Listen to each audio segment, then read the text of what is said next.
Hey guys, what a difference 24 hours makes, man. We're kind of cooled down from the 90s into the 60s and 70s, and wind went from the south to the north and still kind of blowing that way. But turned out to a pleasant day, a beautiful day, and just kind of been doing some reflecting today. Really didn't do a whole lot. Went into town, and it was just one of those days. I think after reflecting on last night about unconditional love and the love that he had for everybody, it kind of, when you talk about stuff like that, it kind of gets you, and you start really thinking about everybody, not just your brother or people who've passed on to the Lord, or people who are here, people who are in your past life. And I think all of us deep down want to make sure we have a lasting impression on people, a good one. I mean, I don't think there's very many people that set out to have a bad impression on anybody. So we're all selfish. We all want attention. Some of us don't need it. But deep down, you can't deny it, that when you get it, it's nice. So, he was definitely an attention getter. And I was thinking about just a while ago, I said, there's so many stories, and one reminded me of one that we had the Mr. Mesquite business, and we were doing the firewood during the winter, and back in the early 80s there was a big fad about different wood smoke for barbecue. So I mean, it ran the gauntlet. It ran the gauntlet all the way from oak to mesquite, hickory. There was like this information war, or I've got the best barbecue war, and that kind of thing. And it was really big business. It really was. And I remember Roger and I, we Bobby was in on it too, and we built the plant that processed the wood. You have to chip it, and then you have to separate the chips from the sawdust, and so there was a separation. It was an assembly line, and then it came out. It came out the final product, and it was plastic bags. And we started out doing our own bags, and our first bags were green and gold because it was kind of, my dad bought this business off these guys and had all the stuff already. So, and so, that's what they were. But then we had these, Roger and I and Bobby got involved, and we designed these red, white, and blue bags, and it was called the Mr. Mesquite. And man, they were cool. I wished I had one. I think James had one for a long, long time, my Uncle James. But they were red, white, and blue. And we kind of came about with the idea because we'd go to these other stores and we'd see these people, and and it was different labels, and Flying W was probably one of our biggest competitors, and Rosebud, Texas, Flying W, but they were just mostly mesquite. That's about all they had, and so we tried to get out and get oak and mesquite and some hickory, not a lot. Hickory's in Oklahoma, pretty pricey to bring it down. But we started in following, and Roger and I kind of put our heads together because we'd sold life insurance and we knew what sales was about. Plus, we're R.B. Kirk's sons, so we ran 2 shifts on the plant. Kind of a early morning day shift till 3 or 4 o'clock, and then we ran a swing shift. We didn't run a midnight one. You're dealing with some dangerous equipment, trippers and belts and stuff, and Roger would run. They kind of flipped off back and forth. Bobby would do the day, and Roger would run the night shift, and they kind of go back and forth. And I'd get in there too, but I think at the beginning my main deal was I went out and was selling it, and so Roger kind of put our heads together, and we started following the McLean truck, which was a big distributor of products. I mean, a wide variety, groceries, you name it, they sold it. But we found out real quick that there was a middleman, and so at first middleman we go into. This guy is this giant, obese guy, and he's obnoxious.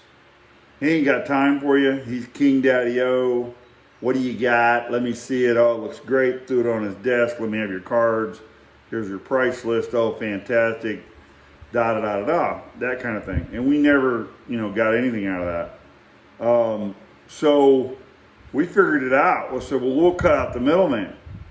And because what you would do is you'd go in and price it for a certain price, and then the middleman puts his stick to it. This is how things work. I mean, it's a racket, and he would be a broker, and so he would stick his price on it, and then when it got to McLean's, they'd stick their price on it. By the time, and this is how things have worked for centuries, and then by the time it gets to the grocery store where the consumer's paying triple.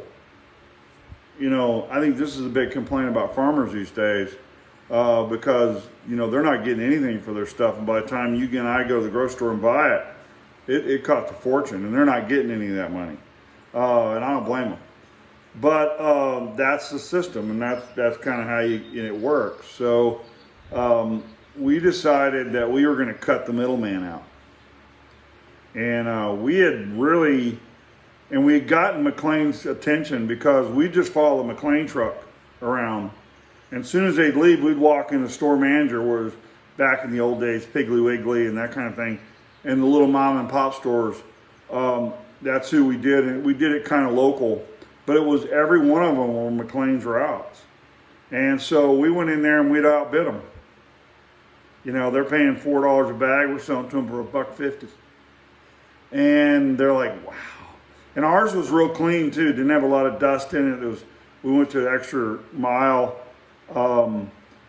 to put out a quality product. So we had a sales pitch where you could go in there and say, look, you can put this right on the shelf next to the bread. Because we went over there and showed them. I mean, it was a sales pitch and a half. I'm not kidding you. We went over there and showed them. And said, look at this. Look where your wood's at. By your charcoal and. Look at this trash. As a matter of fact, there was bugs in some of it.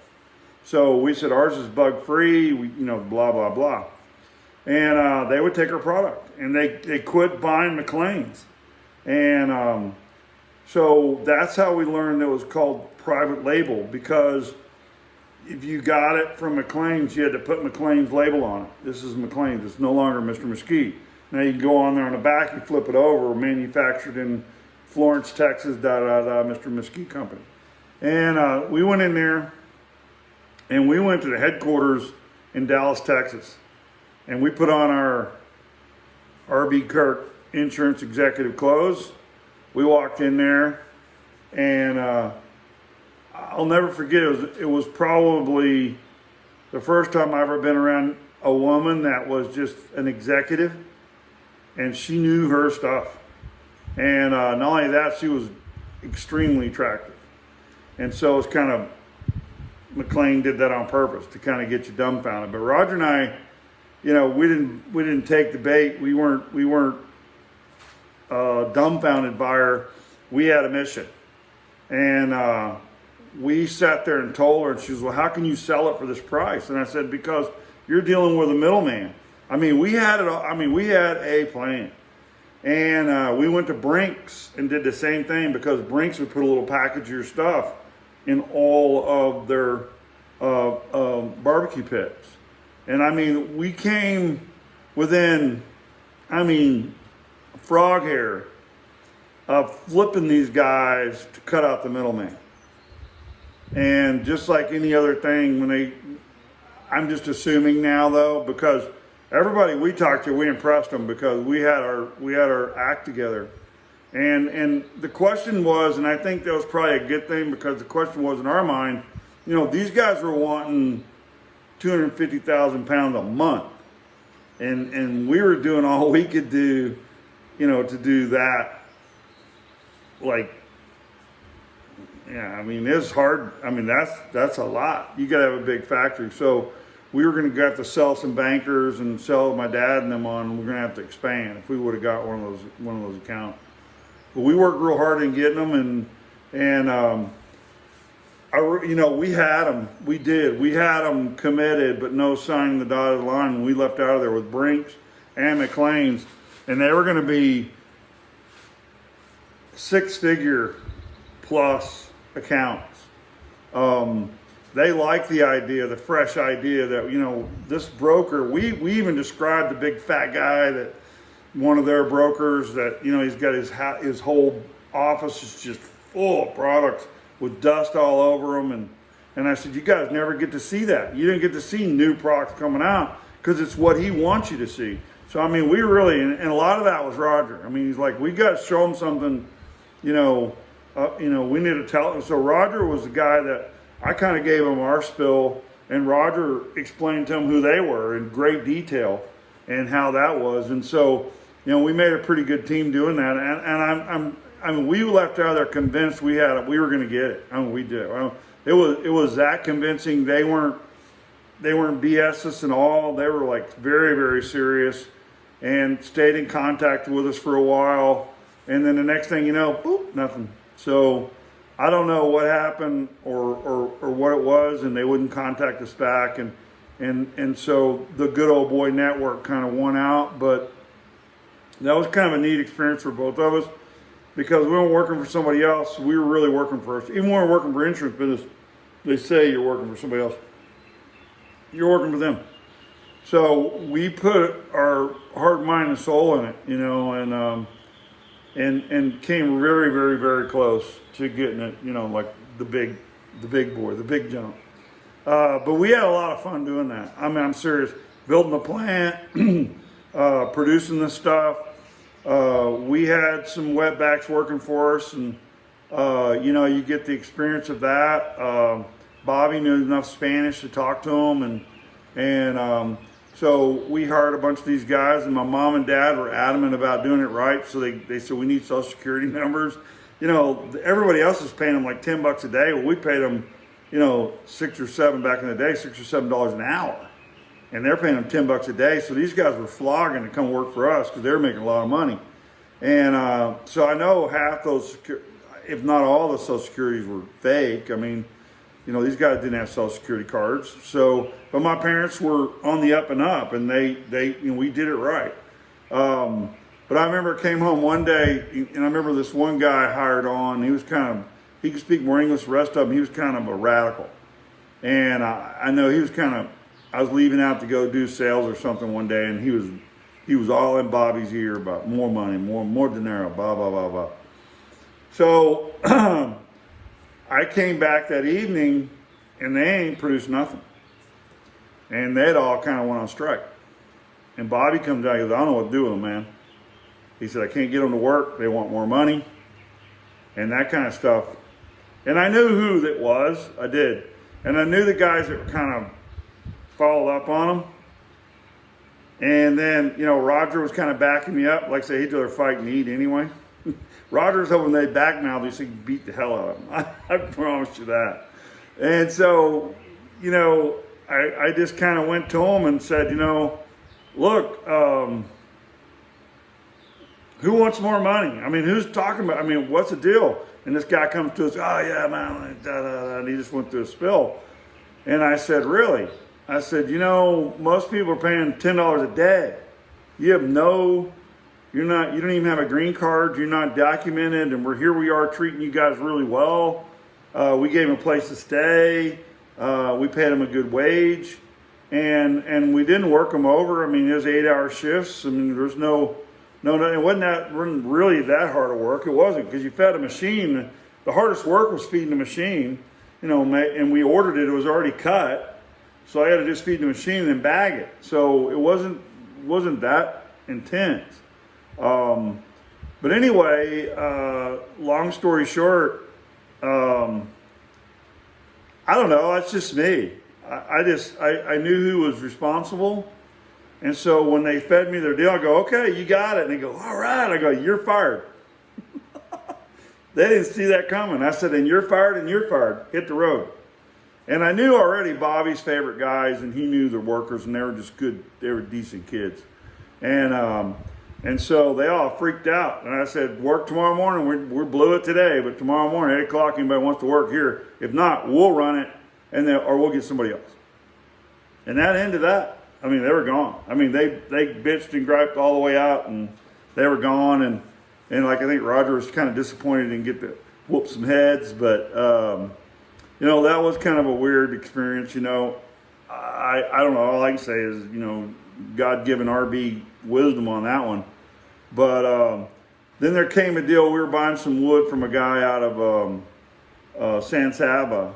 And, he was a shyster. He really was. We were getting it from a couple of different sources, but we got a majority of our wood from there. And he's kind of my dad. He was from Arkansas, so my dad kind of had a little soft spot for that. But my dad never could see bad in anybody. I mean, I always said he was like a Will Rogers. You never met a man he didn't like. He'd get along with anybody. So he kind of looked over that. We'd go to him with it, and Dad goes, nah, he's fine. Y'all just don't know him, that kind of stuff.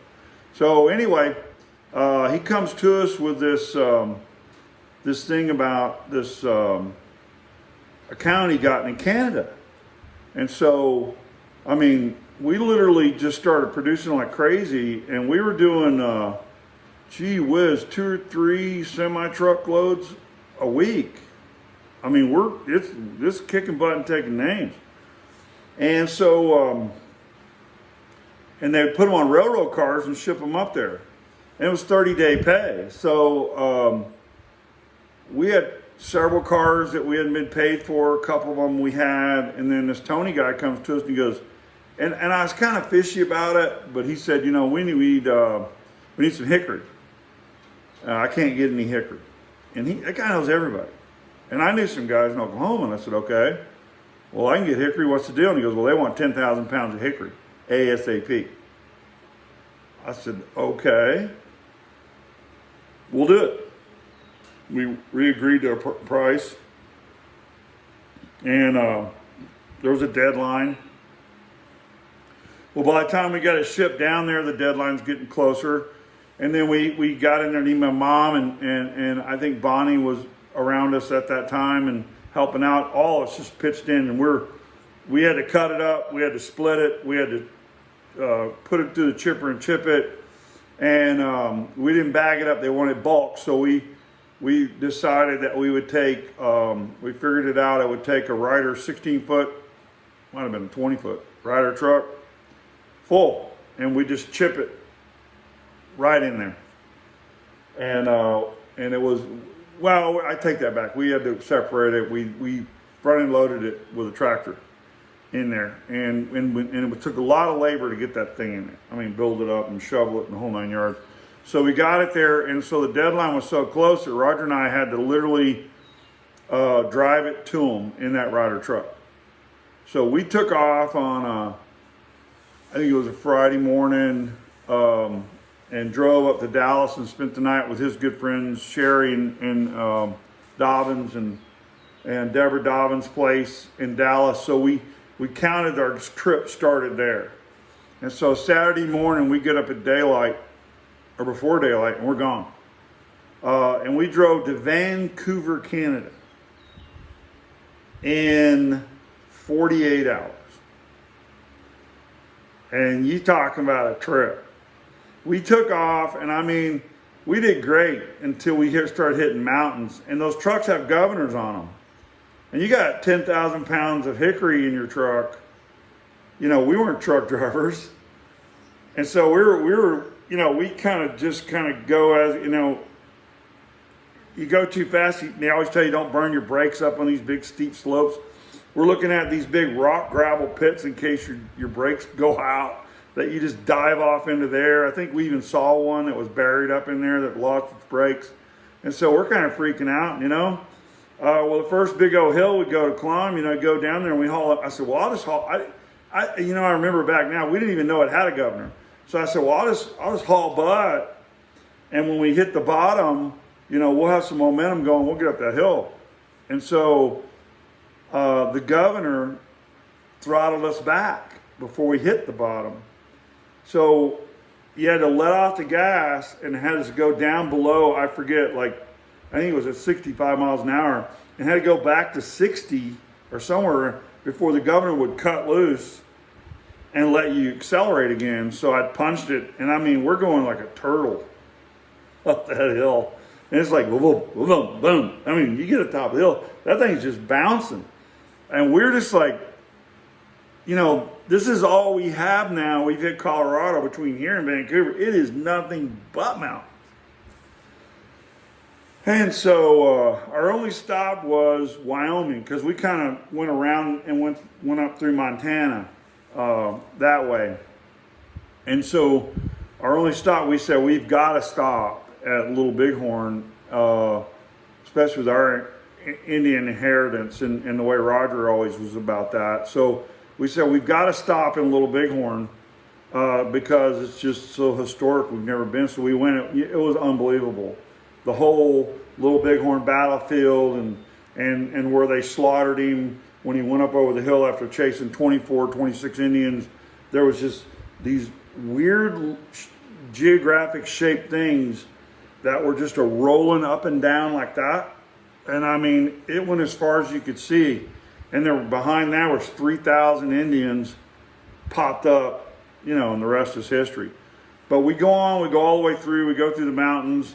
I'm doing most of the driving. I got so weary I couldn't drive anymore. So I let Roger drive. When I woke up, we're parked. We don't have time to park. I go, where are we? He goes, I don't know. It was in the middle of the night. Well, it turned out we were in Utah. And so I took back over and I started driving, and we're just going and going and going. And we pop out at we popped out at Seattle. And man, and it's not really, it's like the, I don't forget what, the coastal waters, because there's a lot of little bitty mountain things and stuff in between. So, but it was, I mean, the views are gorgeous. The whole time up there, you know, you hear these, people see these views and go, oh man. I mean, every time we topped a mountain, it was that way. Every time. It was absolutely gorgeous. And we made it to Vancouver, Canada from Dallas, Texas in 48 hours in a Ryder truck with, I mean, it's just really hard to explain. But Roger and I had so much fun doing that. I'm talking about singing, telling every joke we could ever imagine, talk about every girl we ever known. It was an unbelievable trip. And we get up there, and it was already kind of evening. We delivered the stuff. The guys had us a hotel room, so he takes us to a hotel room, and he says, "Listen, I'm gonna come. You guys shower up, and I come." And we're exhausted. And he said, "We ain't had no sleep."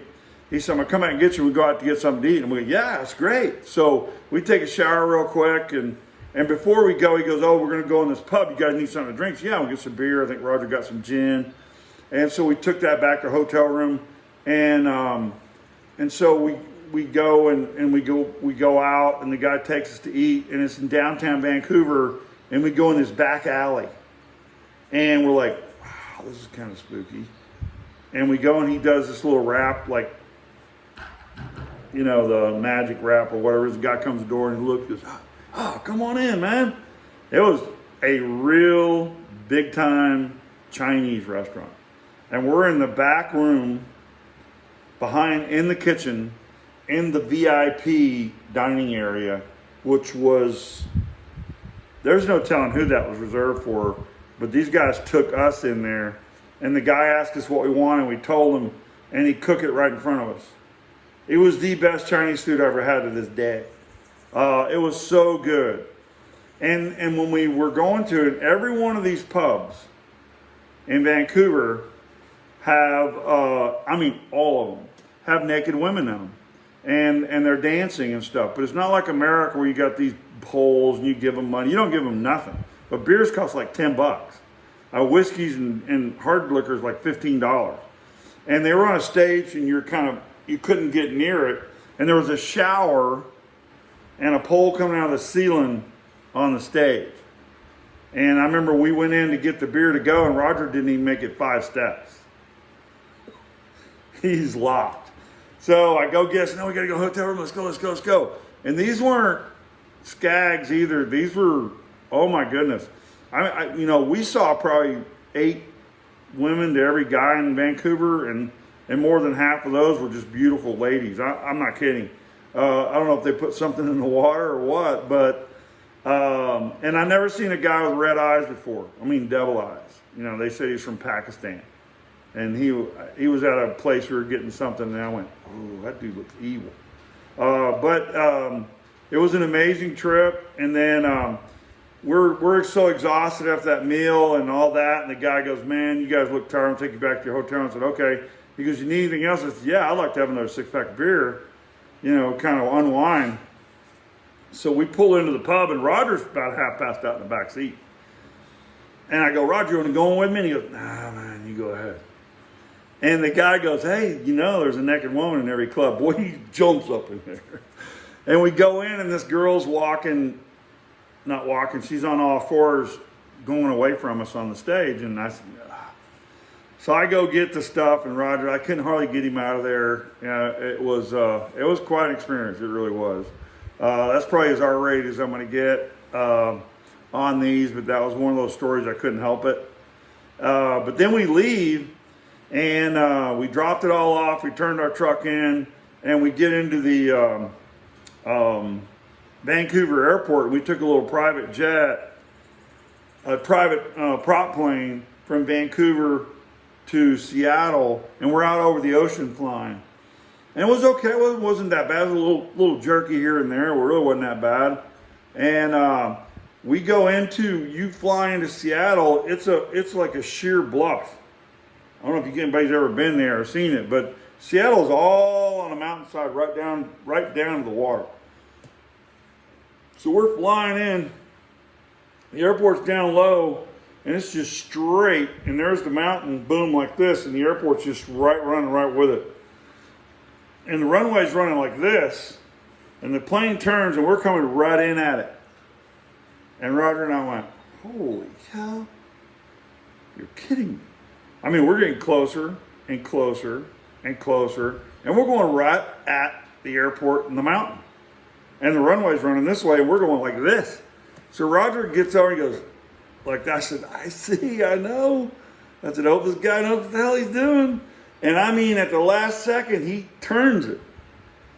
And we slide sideways in the air and lined up with the airport, and he goosed it.